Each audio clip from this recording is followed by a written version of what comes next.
I, Donald John Trump, do solemnly swear. I, Donald John Trump, do solemnly swear. 78 executive orders, President.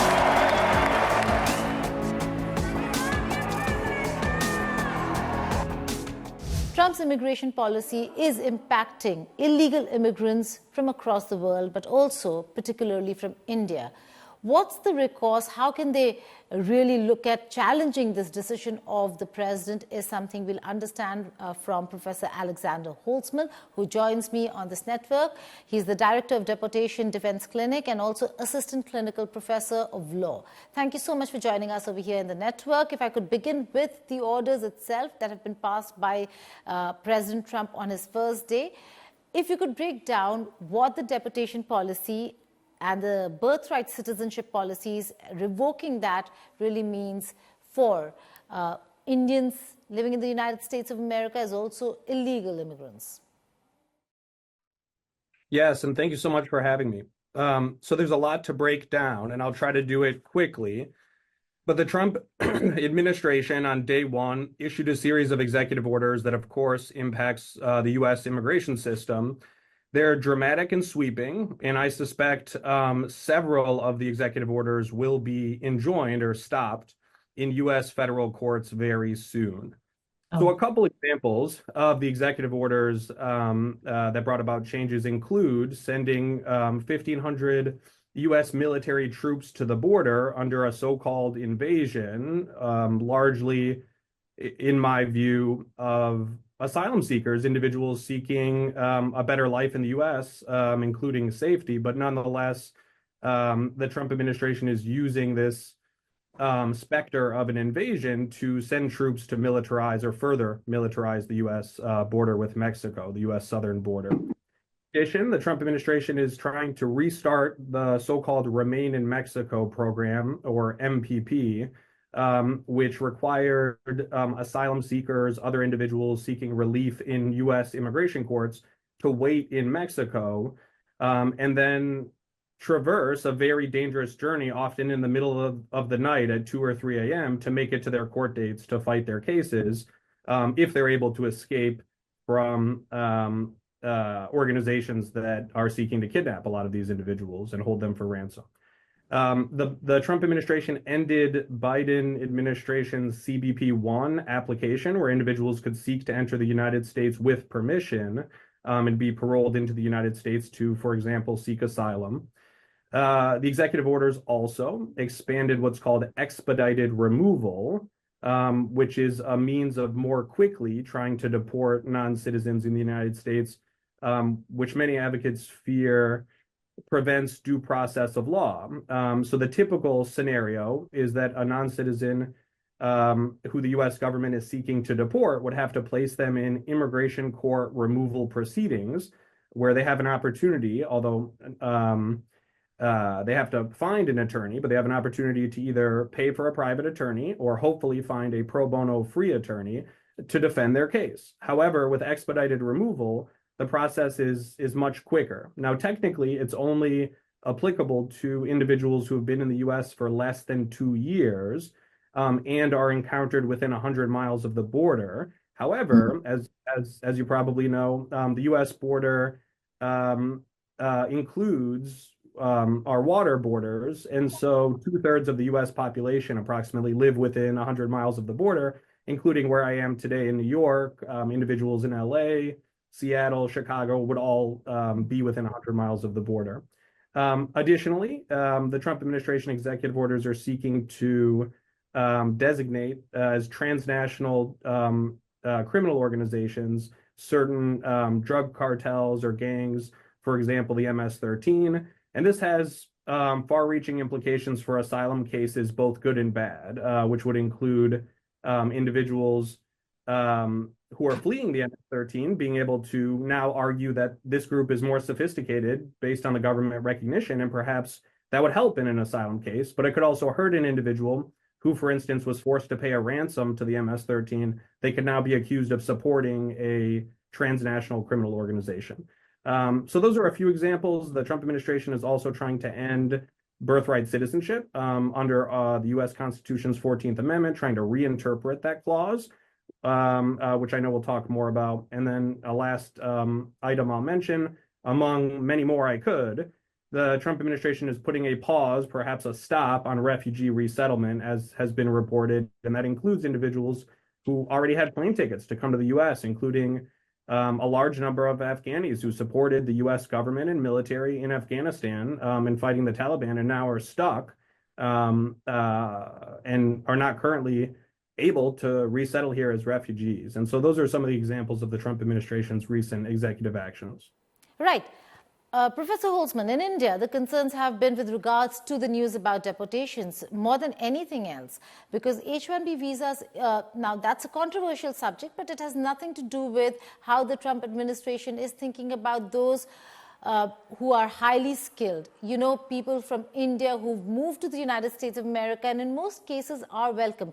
In this case, we're talking about undocumented Indians who are there, and according to some reports, there are about 18,000 in detention centers and 725,000 in total. So how do you see this decision impact these individuals, these Indians?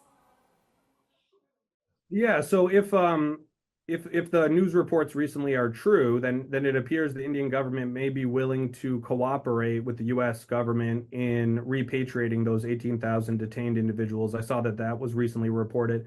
Now, of course, that's true of every country, and the U.S. cannot simply deport unauthorized immigrants without the permission of that government to accept the deportations, or the permission of another government willing to accept deportees. And so for the 18,000 approximately who are in ICE detention centers, if the Indian government is willing to accept repatriation of those individuals, I suspect their deportation may be imminent depending on the status of their case. So if they're still, if certain individuals are still in removal proceedings, they have a right to the conclusion of those proceedings. And some of those individuals may be eligible for relief to be able to stay in the U.S. They may win asylum or other fear-based protections. There may be opportunities to have their cases dismissed in immigration court, depending on, the charges that ICE brought and if they can sustain those charges. But I suspect that some of those individuals may well be deported if the Indian government is willing to repatriate a large number of those 18,000 detained individuals. And of course, detained non-citizens are more likely to be deported because the government has access to them and can more quickly effectuate those deportations. Right. Now, the reports do say that these numbers that are coming out are all undocumented illegals or illegal Indians. Now, while there are reports that the Indian side is willing to cooperate with the American side in repatriation, if that's what is required, there are people who've spent a lot of money reaching America. So there are going to be legal hassles. They're not going to come back easily. What are the in many cases, we've seen people throw away their documents. So how are you going to identify nationality? Isn't that also going to be a challenge, that if India says, okay, we're going to take our people back, but there has to be proof of nationality? How does one do that, and what are the legal challenges there? So it is relevant. It's not the case that non-citizens necessarily would discard evidence in their case. It's possible that they would want to retain that evidence to share it with their immigration attorneys, for instance. But sometimes individuals don't have, for instance, evidence of what we call alienage, where someone is from. Now, actually, in immigration court removal proceedings, the burden is on ICE to establish alienage first. So actually, ICE has to prove before the next step in the case that the client is from another country, for example, India. So they would need to, ICE would need to provide some form of evidence, a copy of a passport, for example, from India, from that individual. And if ICE is not able to sustain those charges in removal proceedings, the individual could have their case dismissed. That said, if ICE is able to establish alienage, thereafter the burden shifts to the non-citizen in that context to respond to the pleadings document. The charging document in immigration court is called a notice to appear. And then if they plead to the notice to appear, they then have to argue for relief, what they're eligible for to be able to stay lawfully in the United States. What's the legal recourse for these undocumented Indians? If they're not identified, then the liability or the onus lies on the administration. But in a scenario, Professor Holtzman, where maybe President Trump thinks that it doesn't matter what the investigations are bringing out, we are just going to say that these are the people we want sent back and we would want to send them back to India. Can the Trump administration do that? Can the federal government really do that? Overturn decisions by courts and by agencies? Not quite. So it's a little complicated, and every case is different, of course, but and it's a common law school answer here in the States anyway of it depends. So it depends on a couple of things. So for example, if the individual is in removal proceedings in immigration court, they can't just be swiftly deported. They have an opportunity to hold ICE to their burden, to establish alienage, and then thereafter to seek relief in immigration court, and not until the conclusion of their removal proceedings, where there is a final order of removal or deportation, would they then be eligible to be deported. Now, that said, if someone is not in what are called removal proceedings under the Immigration and Nationality Act, INA 240 proceedings, if they're in other forms of proceedings, let's say if the individual crossed at the U.S.-Mexico border, hasn't been in the U.S. for 2 years, was caught within 100 miles of the border and is subject to potentially expedited removal, they might be deported much more quickly. And so that individual would not, unfortunately, receive the same, what I consider due process in immigration court to move forward. So it depends a little bit on the status of a case. One last thing for detained individuals to consider is, are they eligible for bond? Could they be released from detention if an immigration judge finds that they're not a flight risk, they're likely to come back to court, and that they're not a danger to society, that they don't, for instance, have a significant criminal history that makes the judge worry that they're going to harm somebody in the United States. So if someone is able to establish eligibility for bond, they have to pay a minimum amount of $1,500. It could be more than that. They could be released on bond and then fight their immigration court case with an attorney outside of a detention center. So it depends on a variety of different factors for individuals. Interesting point there, Professor Holtzman. But according to some reports, there are about 725,000 illegal Indians in total and about 18,000 in detention centers. So how will these laws and these policies, how will they work for all these individuals? Are they now going to start identifying them and removing them? What's the process and the procedure that will follow now? Yeah, so I saw the estimates of 725 approximately undocumented Indian nationals, I believe. Yes, and so the Biden administration set priorities for ICE enforcement. And those three priorities under the Biden administration were so-called threats to national security, public safety, or border security. And the way the Biden administration decided border security threats, allegedly, was to say individuals who entered the U.S. After November 1st, 2020, presumably for some political reasons of the Biden administration saying, if you're coming to the U.S. after when I was elected, you're going to be a priority for enforcement. So those were the Biden administration enforcement priorities, which Secretary of Homeland Security Mayorkas issued in a memo and then was interpreted through one of his staffers, Kelly Doyle's memo. After the Trump administration came into power this week, it rescinded those memos. So now those are no longer the priorities for enforcement. And presumably, currently, the Trump administration is prioritizing all unauthorized non-citizens. And so if there are 725 unauthorized Indian nationals in the United States, presumably they are now a priority for enforcement for the Trump administration, as would other individuals lacking immigration status be. And, could be subject to ICE enforcement actions. That said, ICE doesn't have the resources to do it all. Okay, let's zoom out a little and talk about the policy itself, because we've seen the entire American society quite polarized when it comes to the policy itself. Many of them say that these immigrants make up for most of the jobs that nobody else wants to really do. And now but they're undocumented, yet they're the working class within the United States of America. Do you think the systems in America will crumble should the decision be taken to remove these undocumented individuals? Yes, as you said, I think immigrants contribute to the United States in a myriad of important ways, from contributing tax dollars, whether it be at a local level with sales taxes, with purchasing power, contribute in creating jobs and small businesses as a driver of the U.S. economy. I think for those of us who value diversity, enrich our society in a myriad of ways, from art to food to culture and language in a variety of ways. And I think it would be absolutely detrimental. I think that these executive orders harm the United States in a variety of ways. I myself am a child of my mother is an immigrant from Serbia. The law school clinic that I direct, the Deportation Defense Clinic at Hofstra, teaches law students to defend immigrants in removal proceedings. And we've seen firsthand with our clients suffering due to these policies. And just one quick example, one of our clients was subjected to the migrant protection protocols, required to wait in Mexico. She was catfished online to Mexico for what she thought was a job in Mexico, a job opportunity. When she got there, she was kidnapped by drug cartels, forced into sex slavery. She was then sold to another drug cartel, which trafficked her into the United States via the southern border at gunpoint so that they could force her into prostitution. And they hoped in Texas she would earn more than in Mexico.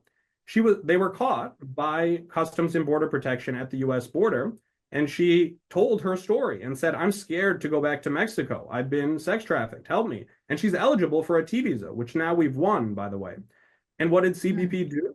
They turned her back to Mexico anyway, where she had to wait in a refugee camp in hiding from those same drug cartels until she was eventually able to enter the United States many months later, and luckily found our clinic, eventually obtained what's called a T visa for a trafficking victim, and now is on a path to being able to apply for a green card. She was eligible for immigration relief, but was turned back to Mexico and luckily survived, but many others didn't. Many others were kidnapped or killed while they're waiting in Mexico to pursue very meritorious claims. So that's one example of the type of harm that the Trump administration's actions, including the migrant protection protocols, cause to clients. But I think immigrants in this country contribute in a myriad of ways. I think these executive orders are taking the U.S. backward, and I think there'll be a point of national and worldwide shame as we look back historically on really one of the critical civil rights issues of our time, which I think immigration is, particularly in the United States. There's been a clear narrative building by Donald Trump. On the one hand, he's made the distinction between illegal immigrants and those who have come legally. So he says he welcomes the legally people who've legally entered the United States of America, skilled labor, so on and so forth. But he no longer wants illegal Indians or illegals from any country anymore. So the narrative actually that he's trying to set is that he's against those who break the law, but he's not xenophobic after all. Yeah, unfortunately, I think the narrative is still xenophobic, and remember that a lot of individuals seeking entry into the United States are following the law. Individuals who were signing up for CBP-1 were doing what the Biden administration told them to do, which was seek entry into the United States via this application on their phone. As problematic as it was, they were following the law, as problematic as the app was. Additionally, international law and U.S. treaties direct individuals to seek safety and seek asylum in a country, and so nearby. And so individuals seeking asylum at the U.S. border are doing what international law tells them to do, which is claim a fear of return to their home country and seek humanitarian protection. And the recent White House actions, even you could see on the White House webpage, for example, that immediately upon coming into office, the Trump administration ended the Spanish language webpage on the White House website. And what it said, at first, it's now been changed, but it said, "Go home." When you click on that link, it didn't say go to the homepage. Now it does. It said go home. When you clicked on the link, it was basically a Trump campaign video. And that distinction between authorized and unauthorized immigrants or xenophobia, for example, there are millions and millions of individuals in the U.S. who speak Spanish as a first language. My grandfather, who was a naturalized U.S. citizen, Serbian was his primary language, not English. And so to immediately kind of shut down these websites and demonize individuals who speak other languages, I think is very concerning. Also, there are a lot of gray areas in the law regarding authorized immigration status and unauthorized. And it's not always so clear, even within U.S. law, whether someone is abiding by the rules laid out by Congress. And that's a last important point to mention. A lot of these executive orders are exceeding the separation of powers under U.S. law.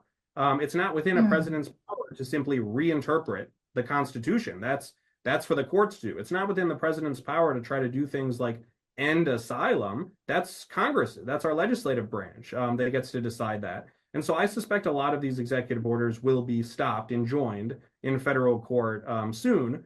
But I think a lot of the intention here is to sow chaos, confusion, and fear.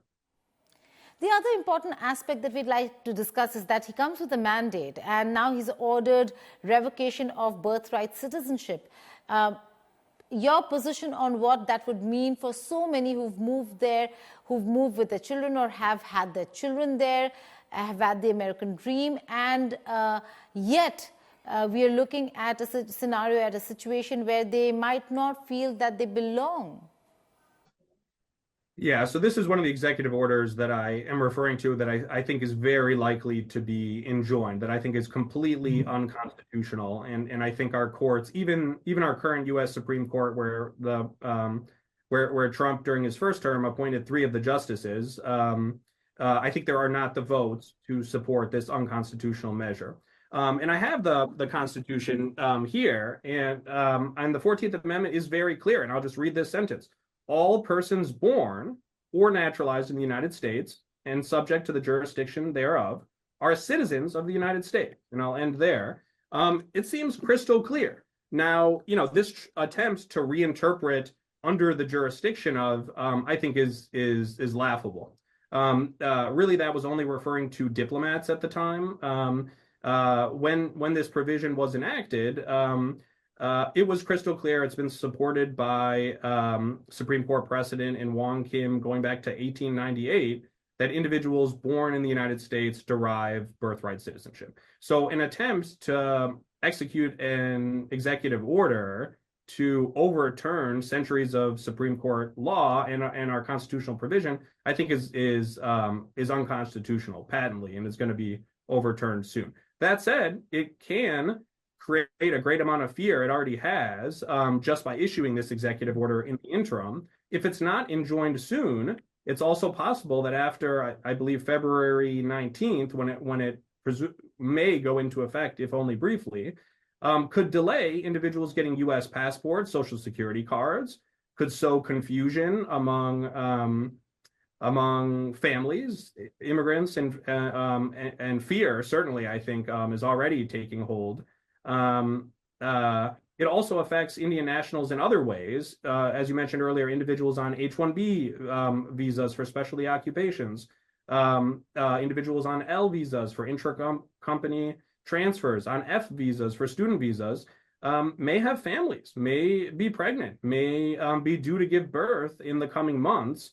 And now they're going to have to worry about how is the U.S. government going to recognize the citizenship of my child. And depending on the country that individuals are from, may also not have recognition from the country of their birth of then their child's birth, and could be stateless potentially if this executive order is not overturned. Again, I believe it will be soon, but in the interim, a lot of individuals are going to fear that now their children could be subject to deportation when, for centuries, they didn't have to fear that because of clear U.S. constitutional law. Right. Finally, Professor Holtzman, the fact is that this is a political decision. It's not where there was a committee or a council that sat together to decide and they knew exactly what they were doing, how to tackle the problem of illegal immigration. This is a political decision. And if the courts order against the executive order, then does the president have the right to overturn the court order? And can he then pass another executive order? How does it work? No. So although the Trump administration could try to do something like that, the courts could quickly enjoin it once again.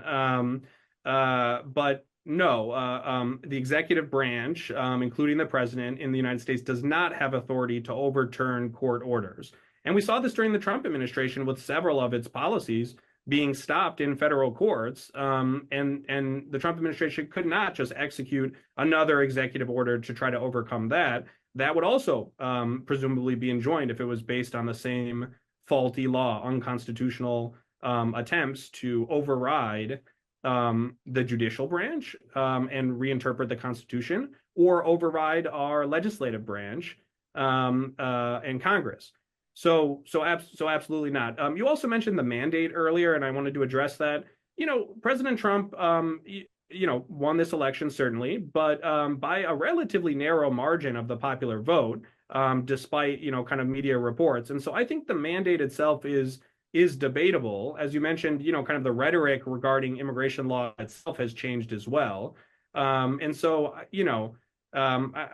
I think birthright citizenship, I've yet to see a poll that a majority of Americans support this decision. And in fact, I suspect not. I suspect that, the vast majority of American citizens and the voting population, I think, are not on board with ending birthright citizenship.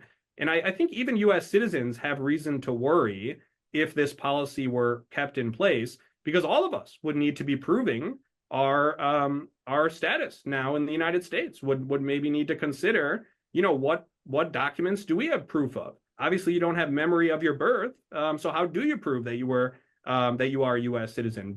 I personally don't have my passport on me right now. I also don't have my birth certificate. Hopefully, birth certificates will still be dispositive regarding citizenship in the United States going forward. And so I think even U.S. citizens should have cause for concern with a policy like this.